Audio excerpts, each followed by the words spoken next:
Eh bien, merci beaucoup, monsieur. Je vous en prie.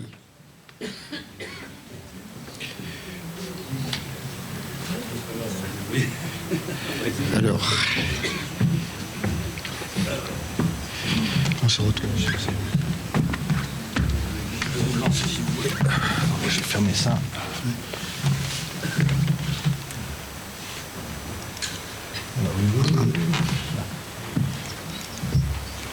Je vous le mets au début. Voilà. Voilà. Je clique ici, c'est ça? Oui, ou sur la souris. Ou... La souris. D'accord. La cravate. C'est bon. Philippe. Tout démouillé, sinon non, tout va bien. Donc, après ayant exposé sur la partie science dure des activités de D'Alembert, eh bien, il faut savoir aussi que D'Alembert s'intéressa à ce qu'aujourd'hui nous qualifions au sens le plus large du terme d'espace, de spatial. Qui mieux que Michel Courtois pouvait aujourd'hui, dans ce contexte, nous situer les travaux de D'Alembert dans les domaines et leurs implications actuelles. Décrire en quelques mots la fulgurante et exceptionnelle carrière de Michel Courtois est particulièrement difficile, au risque d'omettre des qualifications et activités essentielles pour lui. Je m'y risque néanmoins.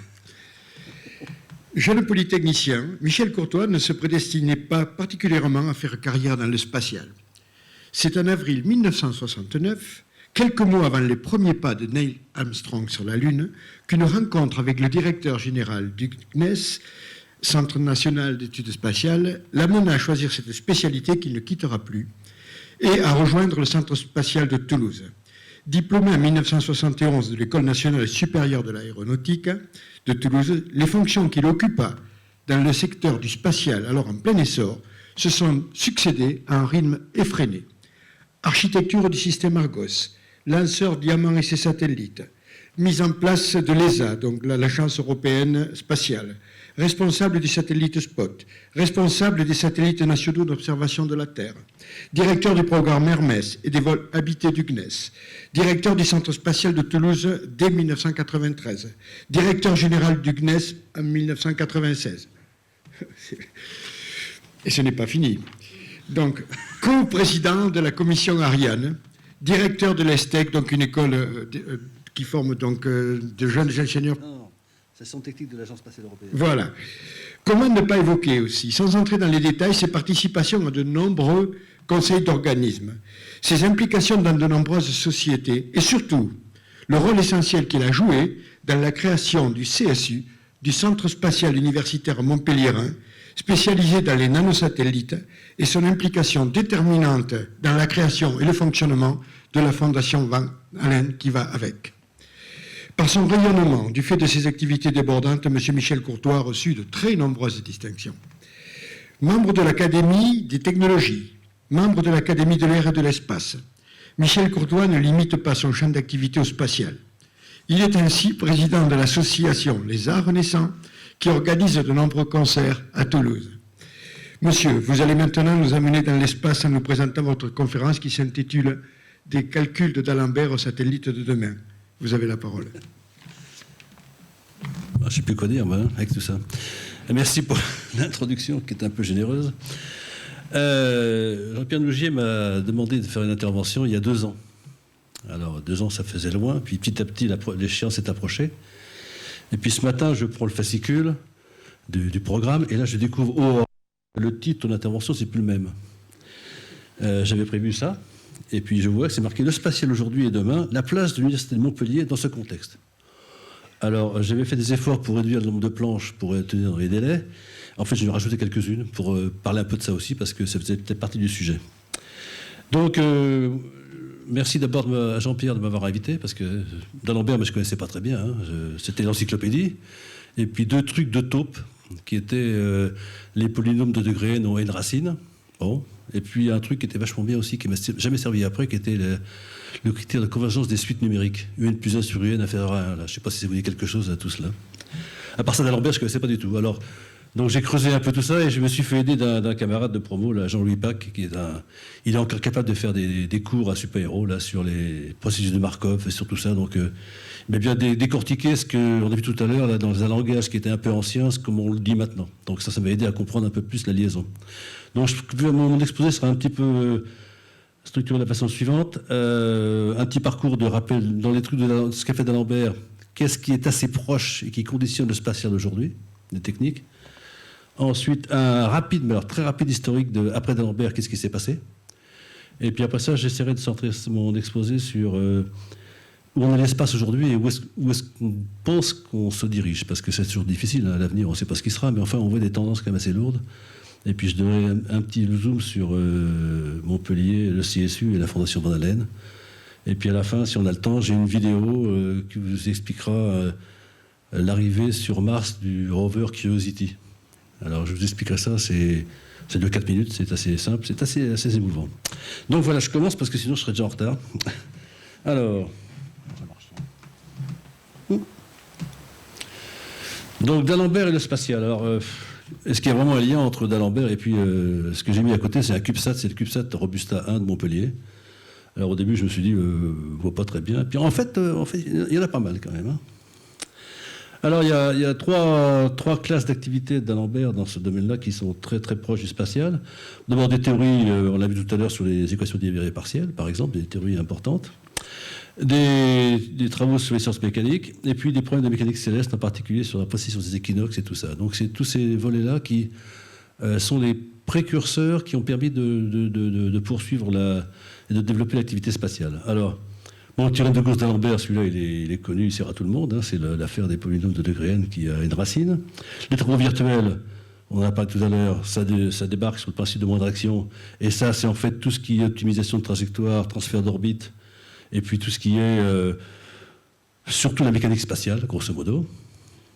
L'équation dérivée partielle, j'ai eu un exposé assez clair ce matin, là, tout à l'heure, de M. Jouve. Je crois que ça, c'est quelque chose qui est fondamental et qui sert partout. Tous les problèmes de théorie des modélisations éléments finis des structures, tous les calculs d'élasticité, structure de lanceurs, etc. Structure satellite, tout ça, c'est très directement lié de ça. Ensuite, pour le site d'Alembert, c'est tous les problèmes de mécanique et associés. Il y a tout un volet qui est lié, là aussi, aux équations dérivées partielles et qui sont sur les mécaniques du fluide. En fait, la polémique avec Euler, ça avait été, j'ai regardé un petit peu, ça c'était intéressant. Sauf qu'à cette époque-là, la viscosité avait été prise en compte et donc les phénomènes physiques aboutissaient à des paradoxes. Et une fois que c'était introduit, ça a donné les équations de Navier-Stokes, qui sont aujourd'hui la base du calcul des écoulements. Alors, ça sert à quoi dans le spatial ? L'aérodynamique des lanceurs, hein, c'est fondamental. Le comportement des ergols, en particulier en microgravité, comment se comporte un liquide quand il est soumis à un apesanteur. Ce qu'on appelle le sloshing. Alors, c'est plutôt un perturbant, puisque ça perturbe les attitudes. Et donc, en général, on essaie de mettre des membranes pour coller les ergols.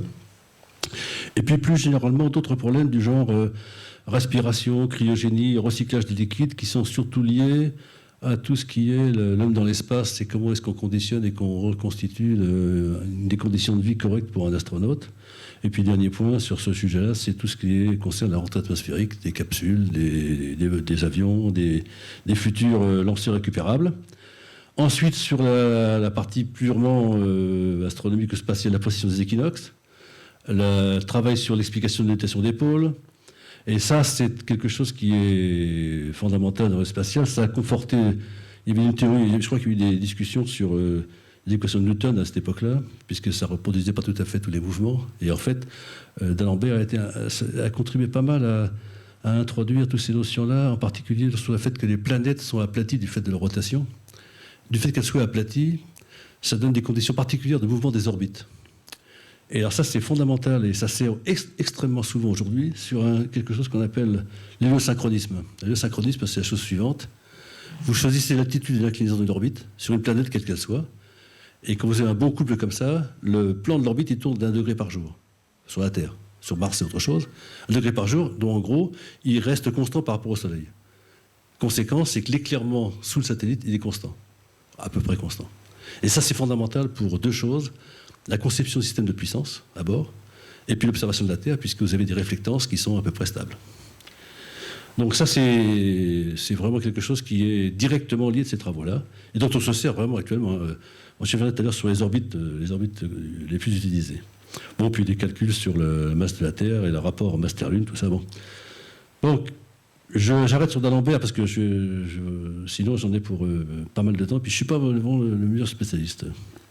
Ensuite, j'ai remis là une planche avec pour situer un peu qui sont les acteurs dans les étapes précédentes de ce qu'on a aujourd'hui dans le spatial. Bon, j'ai rappelé Kepler. Kepler, c'est le loi des orbites. C'est un peu il y avait Copernic avant, enfin Kepler, c'est un homme de base. Newton, d'Alembert, Euler. Oui, d'Alembert et Euler, c'est... D'Alembert est 10 ans plus jeune, mais enfin ils ont vécu en même temps, quoi, grosso modo, ce qui explique un peu tout ça.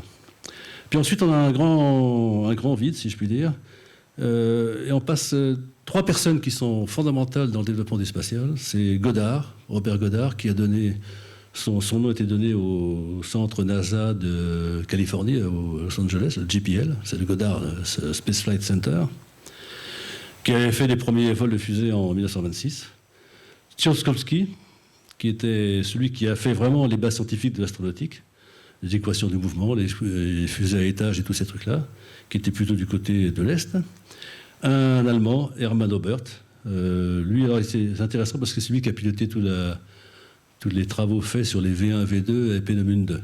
Donc et en fait, il y a une histoire assez curieuse parce que ces travaux ont été refusés, sa thèse de doctorat a été refusée, mais enfin, ça n'a pas empêché quand même de faire une carrière que tout le monde connaît. Enfin, tout le monde connaît, dans le milieu. 2 autres personnes qu'il faut souligner, et un héritage quand même. Les V2, ça a été quand même l'élément fondamental de la science spatiale d'aujourd'hui. Et là-dedans, il y a 2 personnes qui sont quand même toujours pareilles, est-ouest. Von Braun, qui était à Pénomune 2 avec Oberth, et qui était embarqué par les Américains, et qui est à l'origine des fusées Saturne et tout le programme spatial américain. Et Korolev, qui lui était côté soviétique, et qui a développé la science astronautique principale en Union soviétique. Il n'a pas beaucoup été récompensé, puisqu'il a été mis au goulag. Enfin bon, je passe. Quelques dates repères. Le premier vol spatial orbital, octobre 57, par les Russes. Premier vol spatial orbital habité, Gagarine, tout le monde connaît ça, en 61. Premier pas sur la Lune, c'est juillet 69, Neil Armstrong. Création de la NASA en 1958. Création du CNES en 1961. Lancement du premier satellite français depuis Amaguir en 65. Et création de l'Agence spatiale européenne en 75. Donc vous voyez que ça... De 57 à 75, en gros 20 ans, ça s'est accéléré pour arriver à avoir les développements de ce qu'on appelait l'espace des pionniers, et qui maintenant est une explosion, n'est plus un développement, mais une explosion.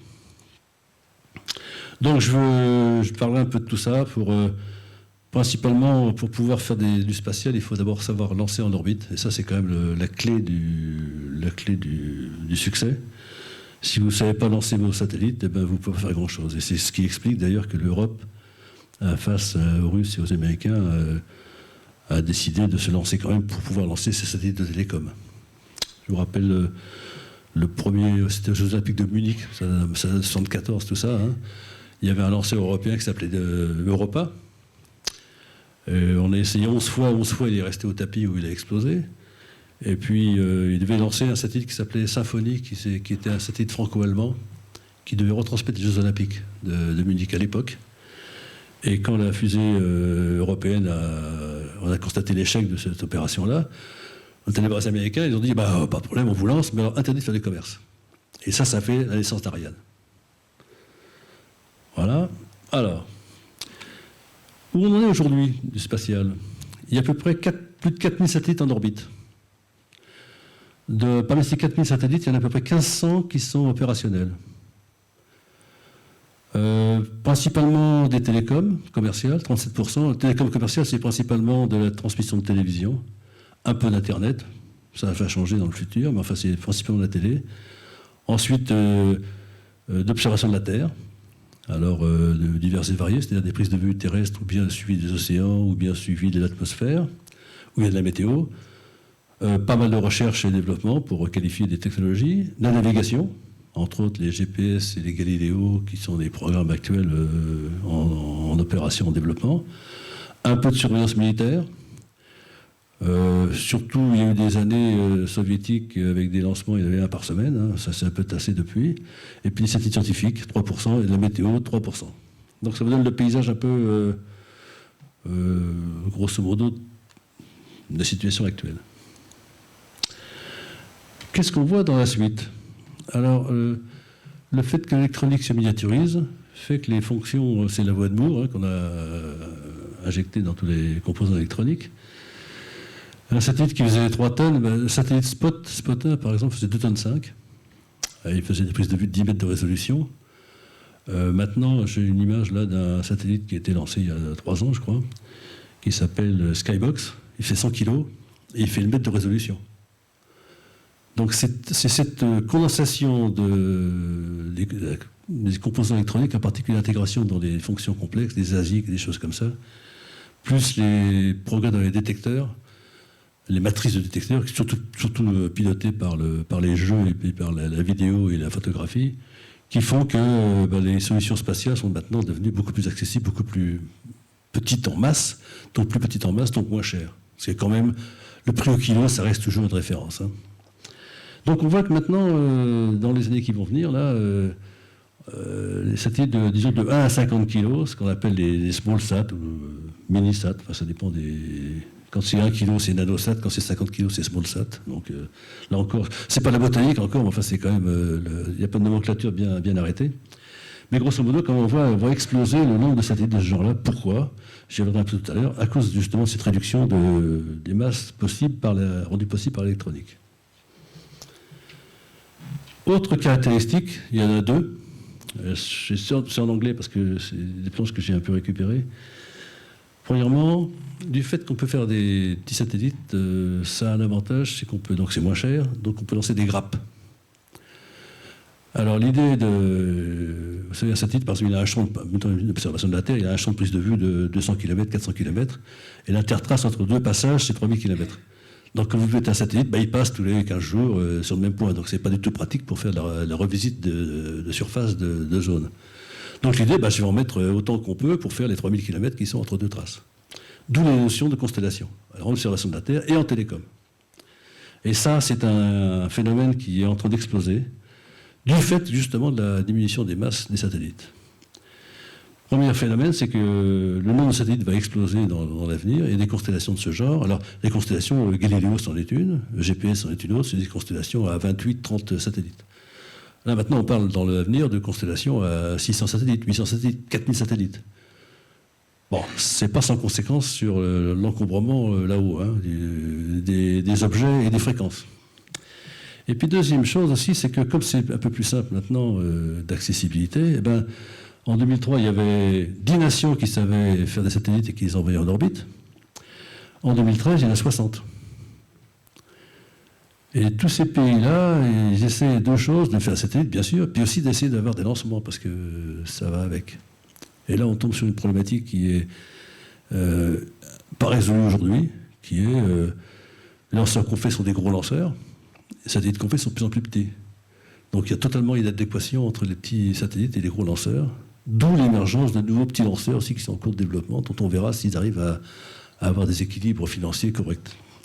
Le spatial, c'est un milieu qui n'est absolument pas du vrai privé. Hein. Je veux dire, il n'y a pas. Enfin, on raconte partout, c'est rentable, c'est pas rentable, c'est du pipeau, tout ça. C'est rentable quand les États paient les exploitations des infrastructures, grosso modo. Hein. Vous n'amortissez jamais l'investissement de départ. Je ne suis pas sûr que le fonctionnement l'amortisse vraiment non plus, d'ailleurs. Bon, c'est un peu ce que je disais sur les constellations. Alors, l'Internet a soulevé plein d'envies.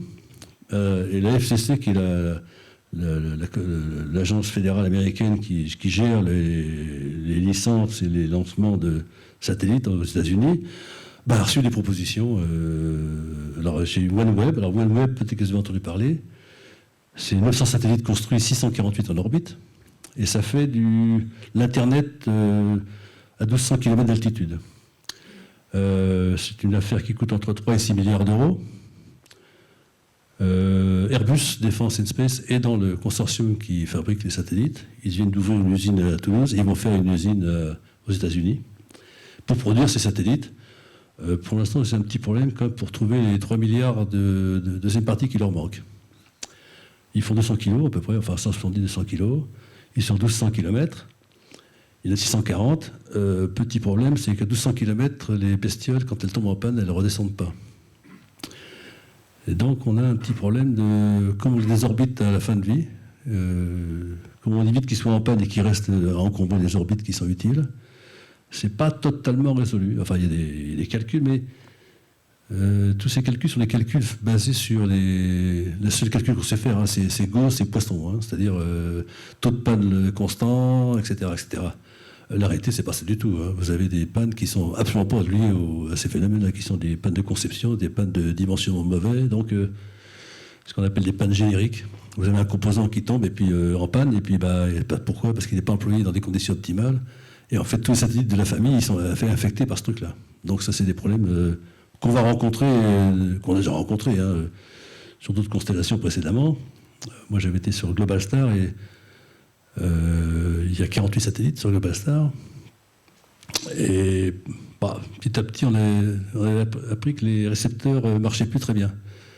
Alors, comme la boîte était en faillite, plus personne ne s'occupait des satellites. Sauf qu'il y a un jour, un mec qui dit on ne peut plus joindre ce satellite numéro tant de la constellation. Et Alcatel, qui était le fournisseur, a dit ouais, mais t'en faillite. Oui, mais le contrat dit que s'il y a des pannes, vous devez remplacer les trucs en panne. Et donc Alcatel a dû lancer des satellites pour remplacer les trucs en panne. Bon. Voilà. Donc ça, on verra comment la suite se présente, parce qu'on n'est pas à l'abri de ce genre de trucs. Bon, Boeing, 1400 satellites, SpaceX, etc. En gros, comme je disais tout à l'heure, il y a 4500 satellites qui ont été lancés depuis 60 ans, depuis le début, quoi. Et là, ce qu'on voit se profiler, c'est dans les 10 ans qui viennent, entre 7000 et 12000. Donc c'est une accélération complètement démoniaque. Qu'est-ce qui sera rentable là-dedans? Alors, on n'en sait rien. Comme je l'ai dit tout à l'heure, pratiquement toutes les infrastructures sont financées ou privées, publiques ou publiques, et puis l'exploitation est confiée à des privés. Moi, j'ai l'expérience que j'en ai des Globalstar, Iridium, tout ça. Les industriels qui fournissent les équipements sont obligés de monter au capital pour payer en partie et lever des fonds pour les investisseurs. Donc il se passe deux choses. En général, le truc passe en Chapter 11 ou en faillite. On sèche les investisseurs initiaux, les banques reprennent le pouvoir et puis on fait l'exploitation derrière. Globalstar, c'est pas encore ça. Iridium, c'est le cas. Et Iridium a trouvé une façon grâce à les contrats de la défense américaine, de pouvoir se maintenir et des renouvellements de satellites qui continuent.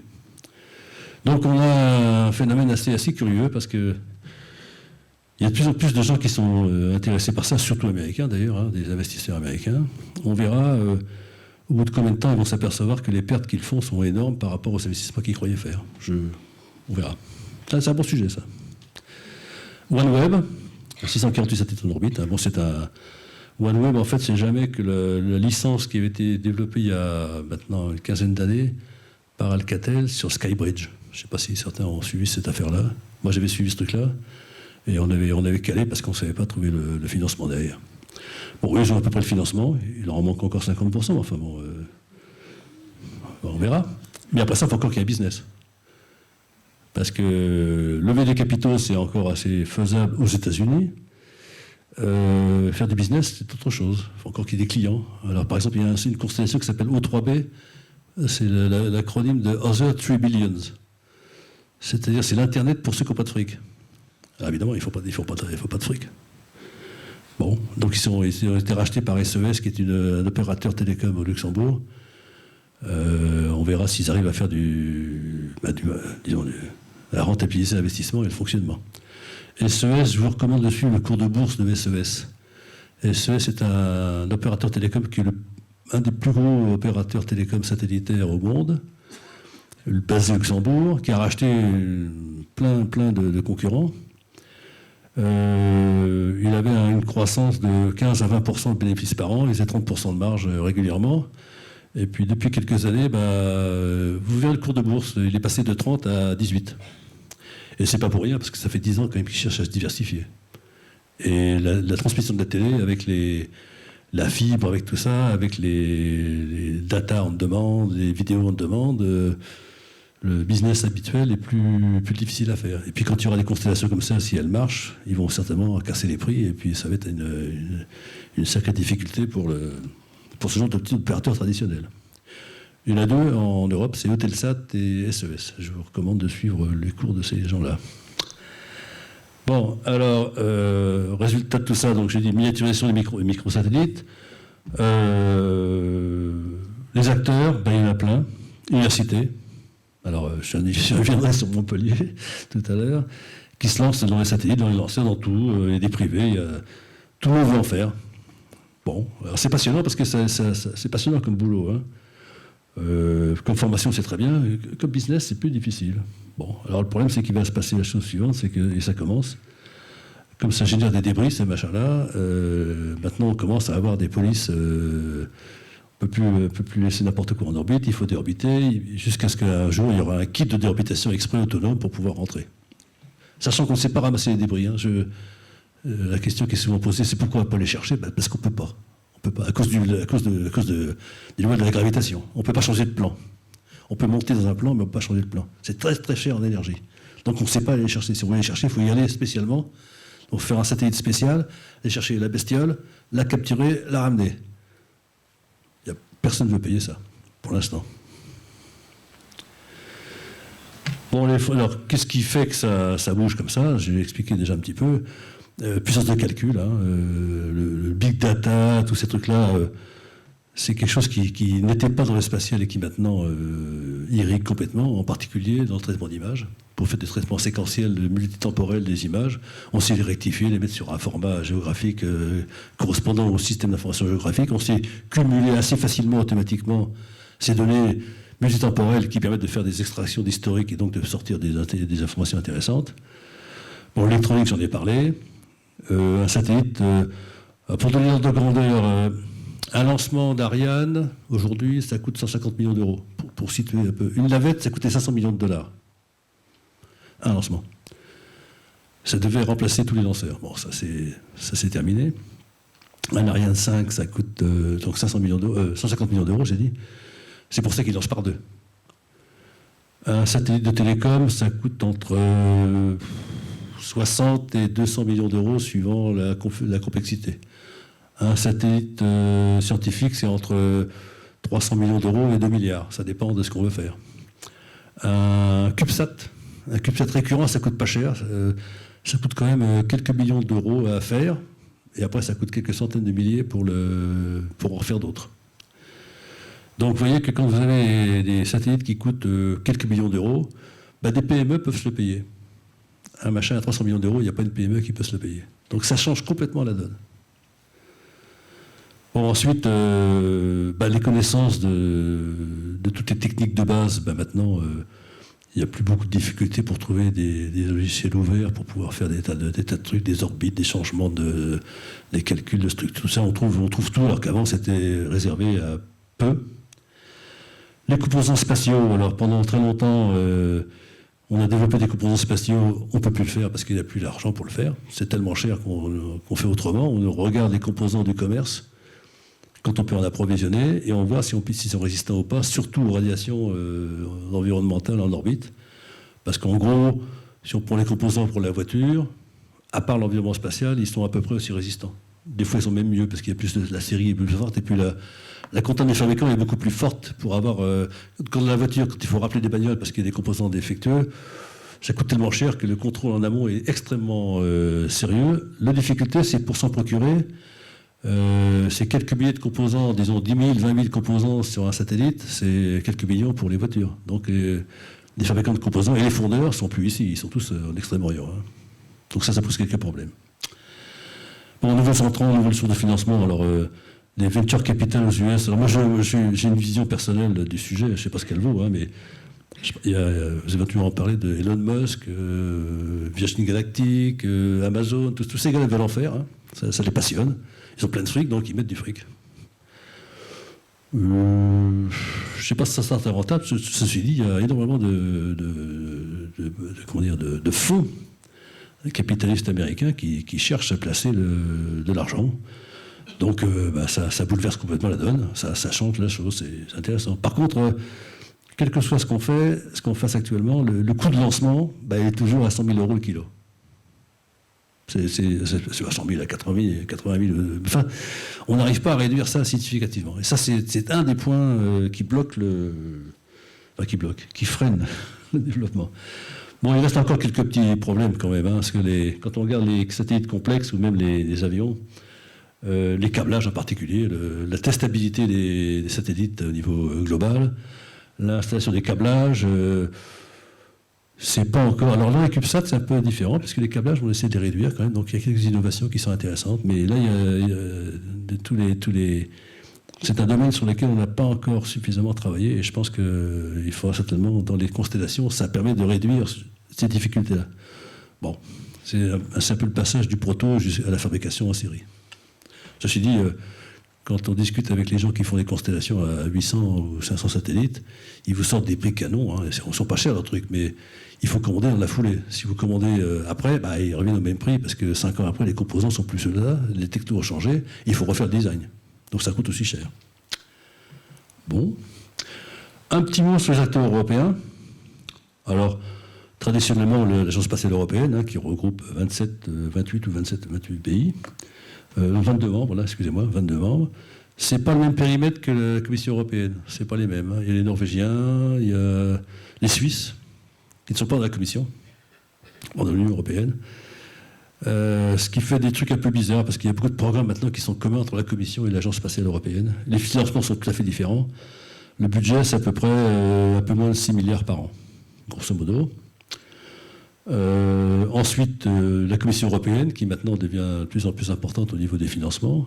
En particulier, Galileo, c'est financé par la Commission européenne. L'Agence spatiale européenne a délégation technique du contenu du programme, mais le financement est de la Commission. Les affaires d'observation de la Terre, le programme Copernicus, qui est un programme qui couvre plein de domaines satellitaires pour faire de l'observation de l'atmosphère, des océans, et puis de la surface terrestre, sont mixtes entre l'Agence spatiale européenne et la Commission.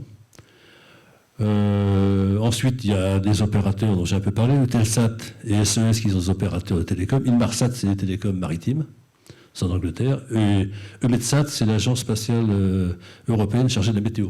Toutes les satellites de météorologie sont pilotés par EUMETSAT. Ensuite, les agences privées, nationales, pardon. Alors, le CNES, entre autres, mais ce n'est pas la seule. C'est la plus importante et équivalente au niveau des effectifs de l'Agence spatiale européenne. Et puis dans les privés, il y a deux groupes importants, Airbus et Thales Alenia Space. Et après ça, il y a OHB et puis d'autres acteurs qui sont plus mineurs. Et là-dedans, il y a... alors c'est le plan que j'ai raté ce matin. Alors, petite histoire de cette aventure pour que Montpellier dans l'espacial. En 2000, moi j'étais chez Alcatel Space à l'époque. Et le directeur général d'Alcatel était un Américain, Krish Prabhu, qui avait été embauché par Serge Tchuruk. Et Krish Prabhu connaissait bien ce qui se passait dans le spatial américain. Il a dit, les universités, ils font des tas de CubeSat à l'époque déjà. Et donc, pourquoi en France, il n'y a pas des universités qui seraient intéressées par faire quelque chose? Alors, les gens du Radiac, à l'université ici, étaient venus me voir en disant... on voudrait faire une carte, alors donc j'étais allé à Tucson voir un peu l'université qui embarquait la carte du Radiac dans un lanceur, c'était un lanceur militaire reconverti. Bon, l'affaire s'est faite, le satellite a été lancé, mais le lancement est parti au tapis, donc on n'a jamais eu de résultat. Mais c'était le début du Radiac dans cette affaire-là, et c'était le noyau qui, avec Jean Gazio, a persévéré, et avec les deux compères, là, Laurent Dussault et puis Frédéric Seigné, on dit on va continuer, etc., etc., etc. Et puis, en 2010, là, quand je suis parti en retraite, il y a Jean Gazio qui m'a envoyé un petit mail. J'étais à l'Estec, là, aux Pays-Bas. Il dit en retraite, là, vous n'aurez pas grand-chose à faire, là, vous ne pourriez pas nous aider, là? Bon, j'ai dit pourquoi pas. Et puis donc, on a monté l'opération Fondation Vandalen et CSU. Vandalen s'était créé en 2012. Et là, on a fait appel à des industriels du milieu spatial, plus d'autres, l'université bien sûr. Et puis petit à petit, le CSU, l'université a investi notablement, à la fois en postes et puis en locaux. Et puis je crois qu'il y a eu une rencontre qui était assez importante, qui était une rencontre à 8h du matin dans les anciens bâtiments là-bas avec Christian Bourquin. Il était venu à 8h, je ne sais pas si vous étiez là. Et il vient à 8h avec toute sa bande de sbires là, qui gèrent la région. Là. Alors, il discute, on lui présente le truc. À l'époque, c'était au fond de l'université là-bas. Hein. C'était l'ascenseur, c'était pas l'ascenseur, c'était un monte charge. Enfin bon, c'était vraiment le garage du coin. Hein. Alors on discute, puis au bout d'un moment, il dit c'est vachement bien ce truc-là. Alors il y a Laurent qui dit il faut faire un centre, machin, parce que là, quand même, c'est pas terrible. Alors il y a Bourquet qui dit c'est vachement bien, ok. Alors il se tourne vers ses. Ça me dit pas qu'il n'y a pas de fric, les gars. Le fric, quand on en veut, on en trouve. Les autres, et puis c'est parti comme ça. Depuis, on a inauguré l'année dernière le CSU, les nouveaux bâtiments qui sont au campus Saint-Priest. Et alors le CSU, il est piloté par Laurent Dussault pour ce qui est des équipes techniques. Et puis, pour pouvoir alimenter tout ça, il faut du carburant. Le carburant, c'est des euros trébuchants. Et donc, la fondation a été créée pour, valoriser le CSU, encadrer les orientations stratégiques sur les développements à faire, et puis lever des fonds. Et donc, la permanence, c'est faire la pub, lever des fonds, et puis piloter le CSU au sens où est-ce qu'il vaut mieux aller en investissement, est-ce que ce que vous faites, c'est dans les règles de l'art ou pas, et donc de piloter un peu le professionnalisme du travail, grosso modo. Et donc, ça a donné 2 lignes de produits. Une première qui a déjà volé 2 fois, qui est la famille des Robusta, premier tiré en mars 2012 par le premier Vega. Alors celui-là, il a marché 8 jours, parce que il y a eu une erreur de câblage entre les batteries et les panneaux solaires. Donc, ça n'a pas duré longtemps. Enfin, ça a été le premier satellite français. Mais bon, il a duré 8 jours. Et puis le deuxième était tiré cet été là, par un lanceur indien, un PSLV, depuis Bangalore, enfin pas Bangalore, là, je ne sais plus où, la base qui est sur la côte est. Et celui-là s'appelle le Robusta 1B, et lui, il vole depuis ce temps-là, puis il fait des résultats scientifiques intéressants, et puis il marche parfaitement. Alors ça a crédibilisé le centre, quand même, hein, parce que les gens ont dit, il y a quand même des étudiants qui savent faire des choses, et ça marche. Alors, ces étudiants, avec un encadrement, quand même, hein, il y a un encadrement qu'il faut financer en permanence, quoi. Plus des investissements importants sur 3 choses: des salles blanches, des salles d'essai, une salle de concurrent de design, c'est parce que vous ne pouvez plus faire maintenant des satellites comme ça si vous n'êtes pas fichu de mettre tous vos équipements et toutes vos conceptions autour d'un plateau technique. Donc il y a une salle de conception concurrente, et puis un centre de contrôle pour pouvoir suivre en orbite. Donc ça, la première génération de satellites, c'est celle des Robusta 1B. Alors c'est un truc qui fait 1 kg, hein, 10 cm sur 10 cm.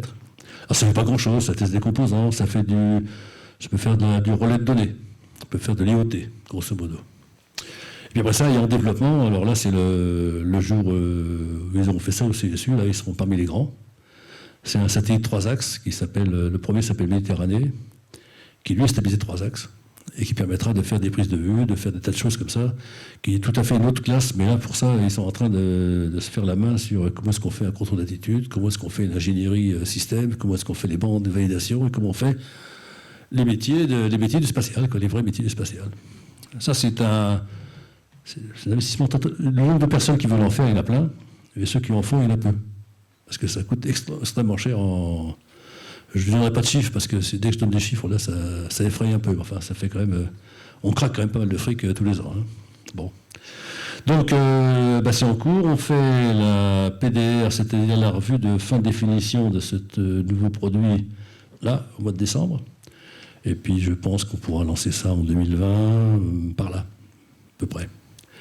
Bon, celui-là, il ne faudrait pas le rater, quoi, comme d'habitude. Hein. C'est comme toujours. C'est pas cher, c'est vachement bien, on peut faire... Mais il faut essayer de ne pas le rater, parce que si on le rate, c'est compliqué.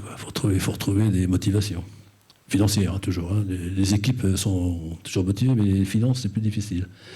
Bon, on va voir un peu. Et la première mission, c'est une mission qui est de validation d'une possibilité de mesure, c'est ce qu'il y a sur le petit dessin là, à droite, de mesure au-dessus de la Méditerranée, de la concentration de vapeur d'eau, un petit peu avant, disons en gros 1 heure avant, qui est acquise et retransmise au centre de météo, de façon à essayer de voir si on peut mieux prévoir l'amplitude des phénomènes sévenols, grosso modo.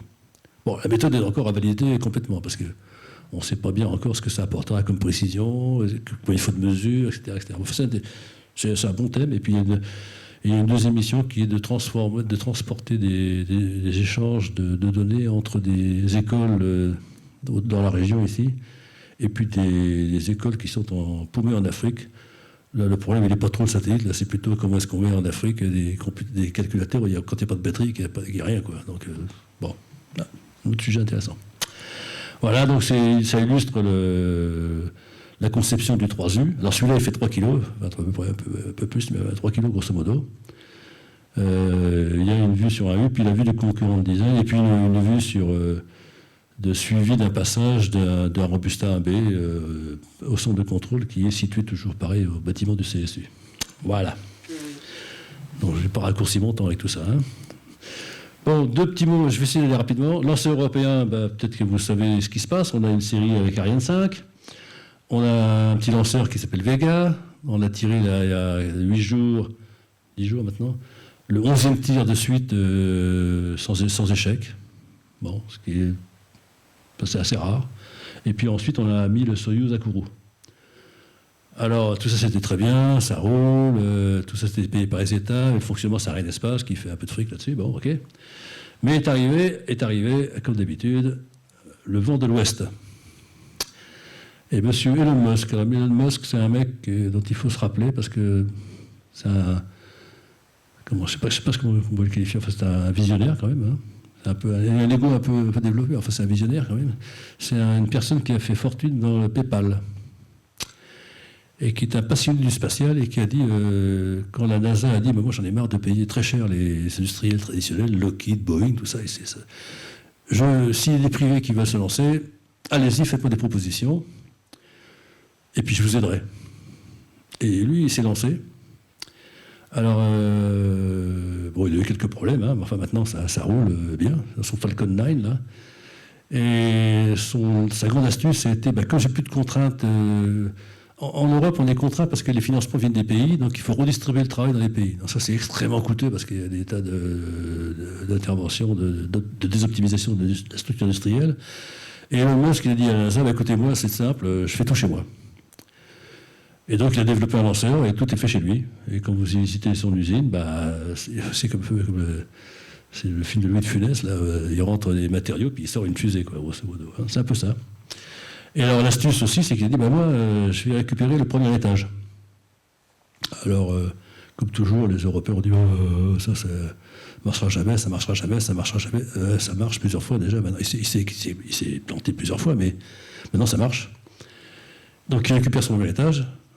Il se repose sur une plateforme juste à côté, là. Et puis, on le remet en état, et puis il repart. Il a déjà fait des tirs avec des plateformes des premiers étages récupérés. Et donc, les 150 millions d'euros dont je parlais, quand on ne récupère pas, c'est lui, il tire à 70, 75 millions de dollars. Et quand il récupère, il tire à 45.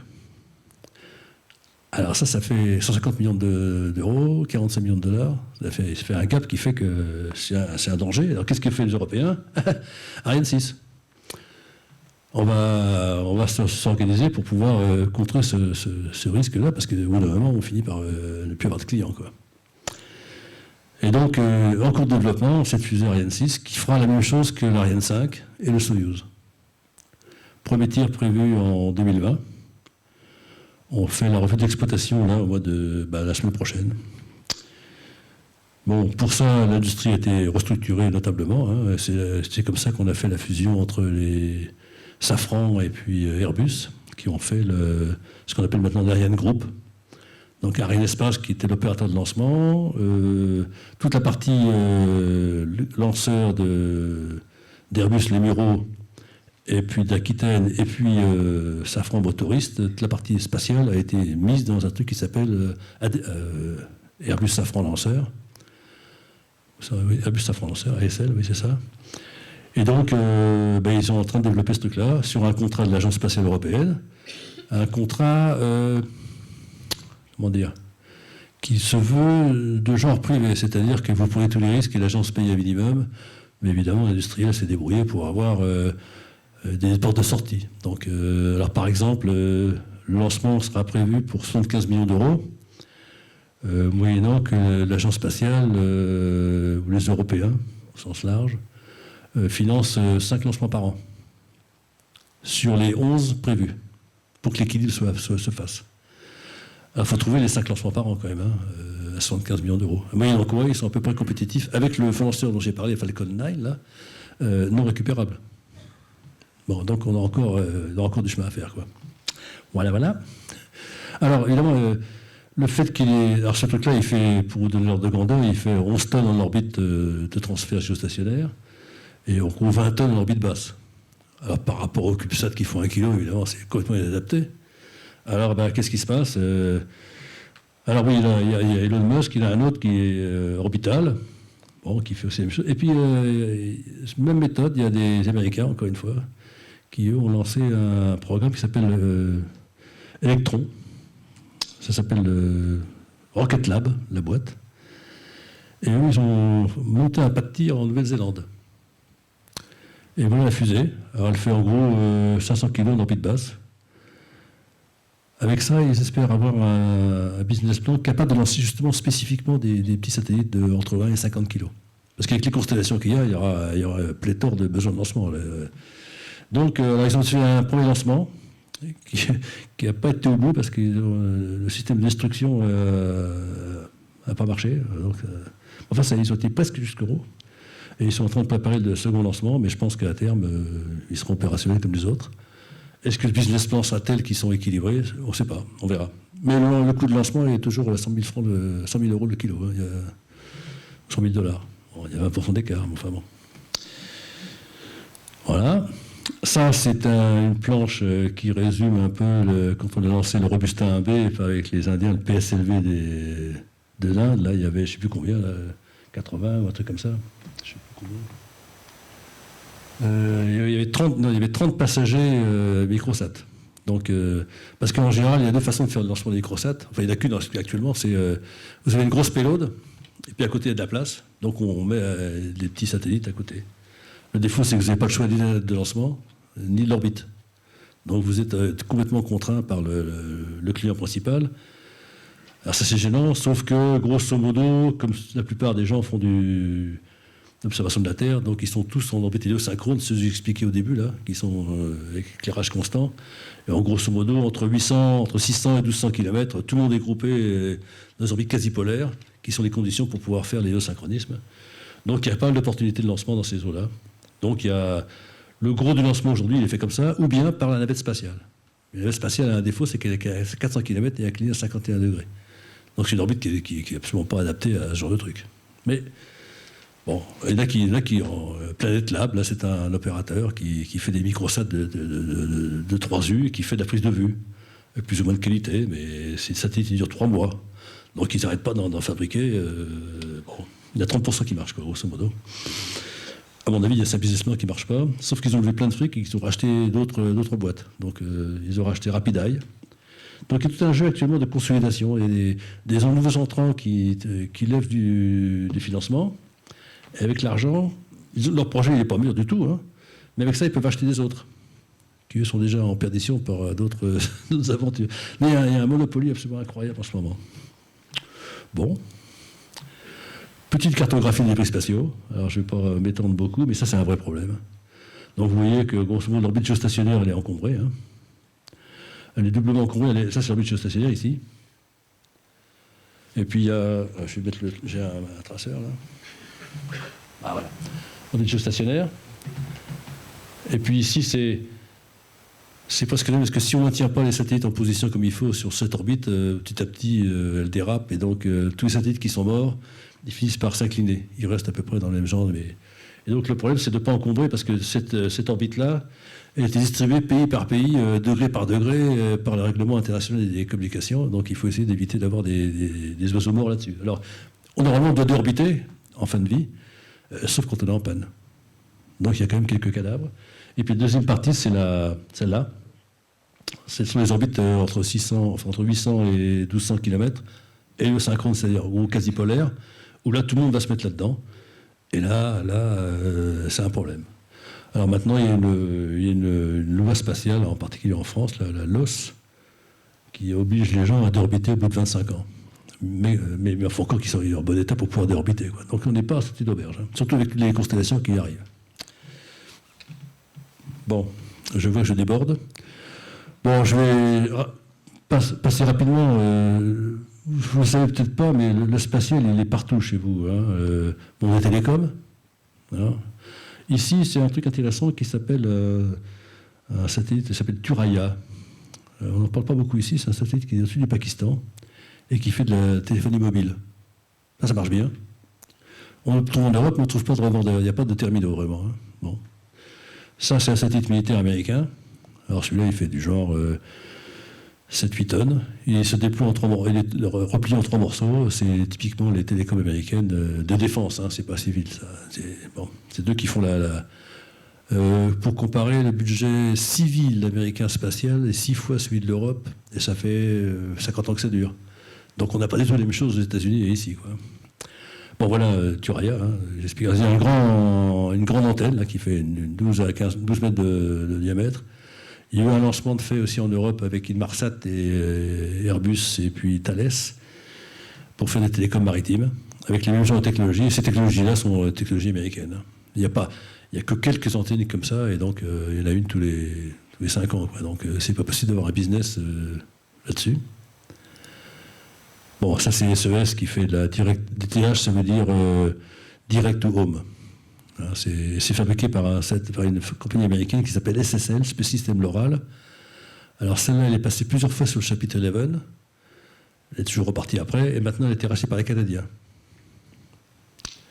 Bon. Galileo, projet de l'Union européenne. Galileo, ça fait...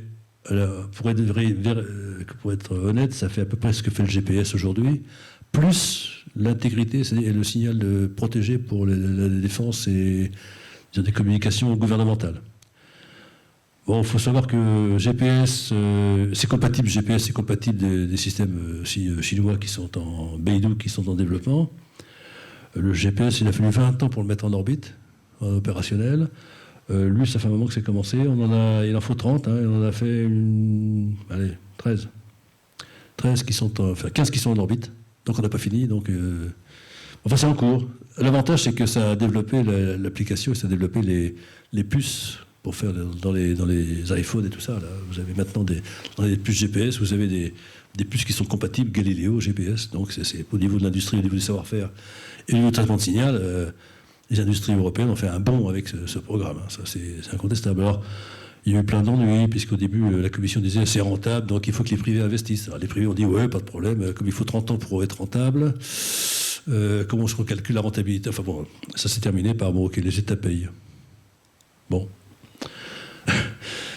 Deuxième sujet important qui est en cours, avec en particulier Copernicus, c'est Jason. C'est tout le suivi de la dynamique des océans. Donc là aussi, il y a des programmes maintenant opérationnels. Les premiers étaient datés de 1992, les premiers satellites qui faisaient ça. Et maintenant, c'est EUMETSAT, l'agence européenne de la météo, qui s'occupe de ce truc-là. Bon. Vous avez entendu parler de El Niño, La Niña, peut-être? C'est les fluctuations d'altitude et de température de l'océan Pacifique, mais qu'on a aussi dans l'océan Indien, et qui font que, suivant que les eaux chaudes remontent ou pas, il y a des poissons ou pas des poissons, et puis c'est sec ou pas, il y a des incendies dans la partie... tropicale, Amérique du Sud. Les dynamiques du géoïde, alors ça c'est vachement intéressant pour comprendre un peu, il y a tous les trucs de mouvement tectonique des plaques, toute la calcul, là c'est une illustration de géoïde déformé, la Terre est ronde vaguement mais pas vraiment, en gravité elle n'est pas ronde, voilà ce que ça donne, quoi, grosso modo. Alors ça peut exagérer parce que c'est micraesque, mais enfin quand même, quand on calcule les orbites précisément, elles dépendent du développement en harmonique de ce genre de champ de gravitation. Bon, les ressources naturelles, ça, je crois que maintenant, c'est bien dans les têtes.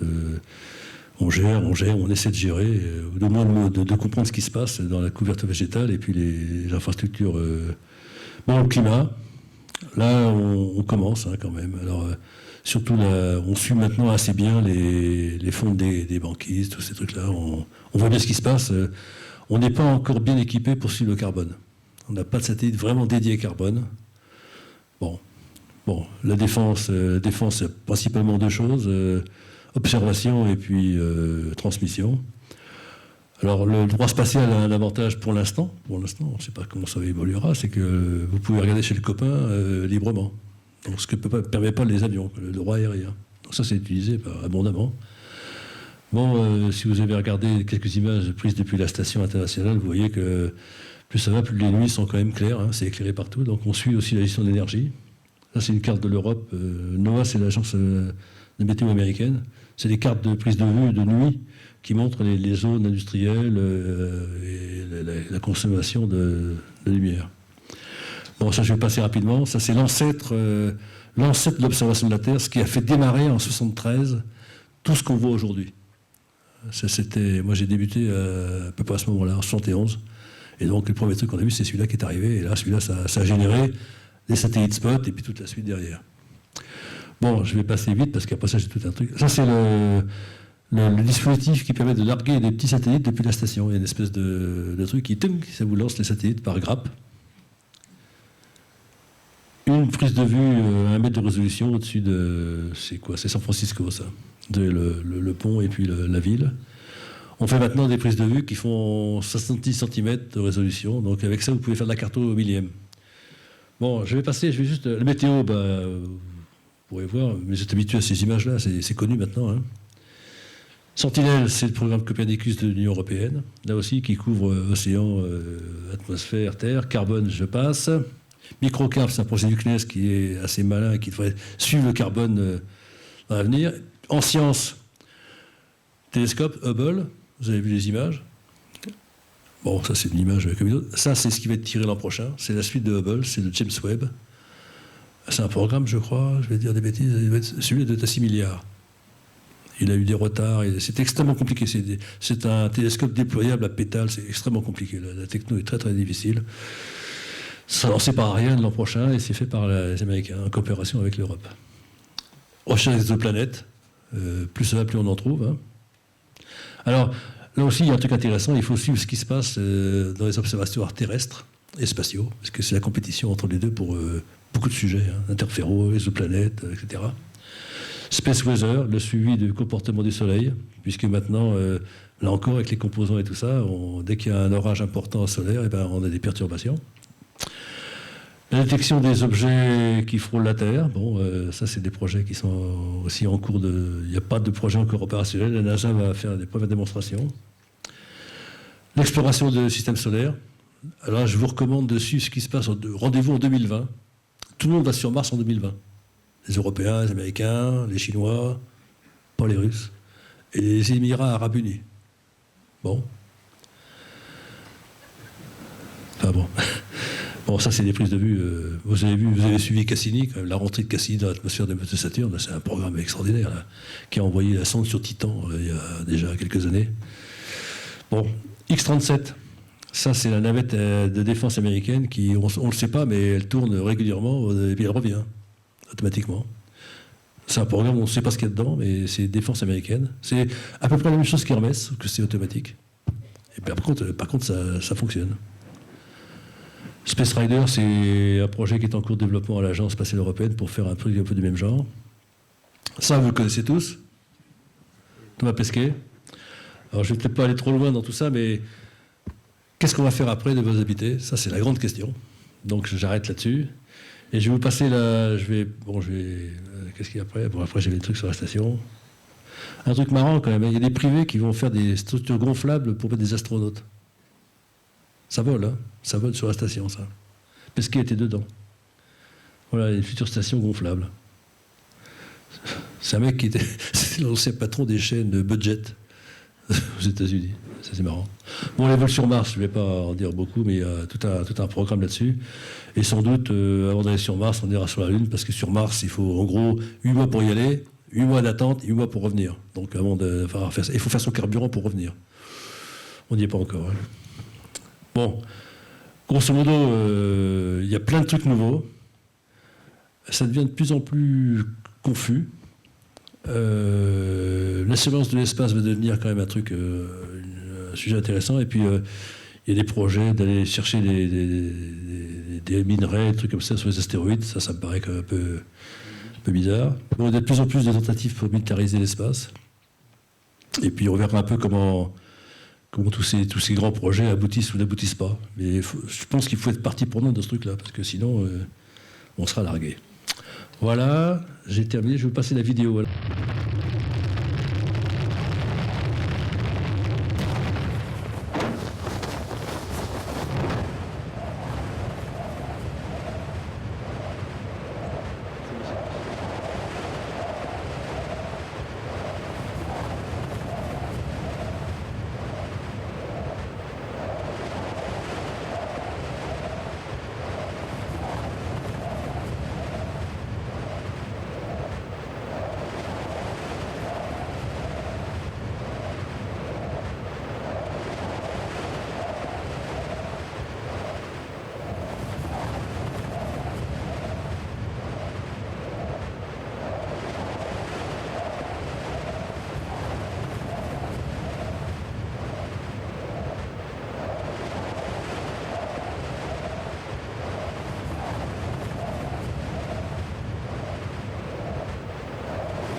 Bien.